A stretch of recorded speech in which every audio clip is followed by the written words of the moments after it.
حضرت عمر کہتے ہیں میں لے آیا تھا نا آدھا مال، اور دور تھا قحط کا، غریبی کا۔ ابو بکر لے آئے سارا ہی مال۔ تو کہتے ہیں حضور کے پوچھنے کا نا انداز ہی بالکل نرالا تھا۔ مجھ سے حضور نے فرمایا کیا لائے ہو؟ میں نے کہا حضور آدھا مال لے آیا ہوں۔ تو ابو بکر صدیق سے یہ نہیں پوچھا کیا لائے ہو، مجھ سے پوچھا کیا لائے ہو، اور ابو بکر صدیق سے فرمانے لگے گھر کیا چھوڑ کے آئے ہو۔ کہتے ہیں وہ جو پوچھنے کا انداز تھا نا، سوالوں میں جو فرق تھا وہ فرق ہی بڑا انوکھا تھا۔ میں نے کہا عمر تو یہاں تک پہنچ سکتا ہے؟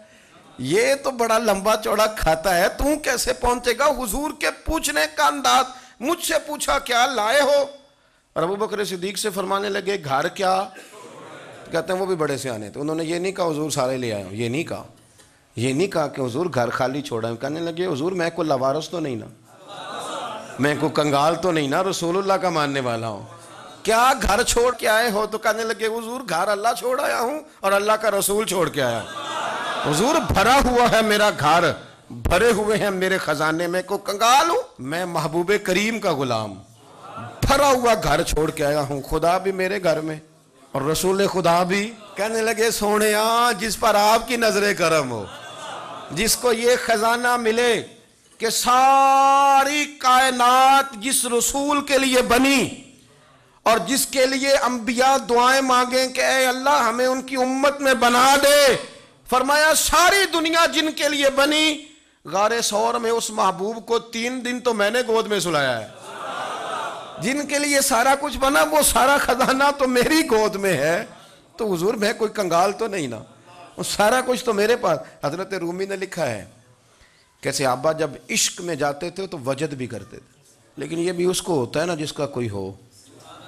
جن بندوں کو پتہ نہیں نا اس رستے کا یہ کیا ہے، تو مقدر سکندر کا دیکھو پیاسے چلے جا رہے ہیں کنارے کنارے، پتہ کو نہیں ہوتا، دور کھڑے ہو کے تنقید کر رہے ہوتے ہیں، پتہ نہیں نا بیچاروں کو، وہ مزہ چکھا نہیں، نہ اس داستان سے گزرے ہیں، نہ کبھی وہ رنگ ان پہ آیا ہے، نہ وہ شام کبھی آئی ہے جب وہ کسی کے لیے رو کے رات گزار دے، نہ انہیں خبر ہوتی ہے، وہ دور کھڑے ہو کے کہانیاں سنا رہے ہوتے ہیں۔ تو مجھے کبھی لوگ کہنا فلانا بندہ اعتراض کر رہا تھا، میں کیوں تھا باندھا ہے، اس لیے کہ اسے پتہ ہی نہیں پانی کتنا گہرا ہے۔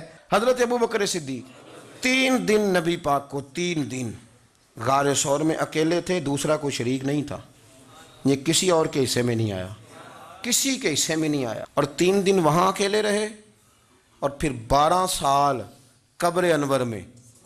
حضرت عمر تو 12 سال کے بعد آئے نا، 12 سال روضہ انور میں بھی نبی پاک کے ساتھ اکیلے رہے۔ یہ اعزاز ہے، اس اعزاز کو کبھی سمجھیں۔ ایک دن حضرت عمر نے جا کے منت کی، کہنے لگے ابو بکر تو میرا یار ہے، میرا تیرا یارانہ ہے، ایک بات میرے ساتھ پیار کر۔ حضرت ابو بکر کہنے لگے عمر کہیے، کہنے لگے کچھ ہے مانگنے آیا ہوں۔ آپ نے فرمایا تو مانگ، میرے اختیار میں ہوگی تو دوں گا۔ انہوں نے کہا ابو بکر سارا کچھ نہیں مانگتا، میری زندگی کی ساری نیکیاں لے لے۔ اور ان کی زندگی کی نیکیاں کتنی ہیں؟ حضور نے فرمایا جتنے آسمان کے تارے ہیں اتنی عمر کی نیکیاں ہیں۔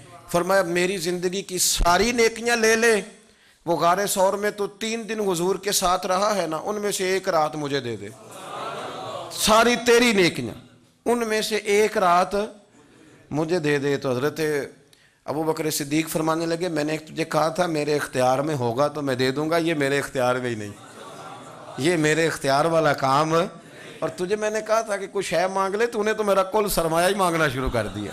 یہ نہیں میں دیتا بھائی، یہ تو میرا سرمایہ حیات ہے، یہ تو اصل ہے۔ بٹھا کے اپنے محبوب کو اپنے پہلو میں، جو لوگ کچھ نہیں کرتے وہ بھی کمال ہی کرتے ہیں۔ حضرت ابو بکر صدیق رضی اللہ تعالیٰ عنہ نے نا رسول اللہ کی غلامی کی، نبی پاک کا ادب کیا، حضور کا اکرام کیا، اپنی زندگی لگا دی، حضور کی رضا کو پا گئے تھے، سمجھ گئے کہ حضور اس بات میں راضی ہوتے ہیں، یہاں حضور ناراض ہوتے ہیں، وہ سمجھ گئے، ہر اس چیز کا خیال رکھتے، ہر اس شے کا جو میرے رسول پاک صلی اللہ تعالیٰ علیہ وآلہ وسلم کو پسند ہے۔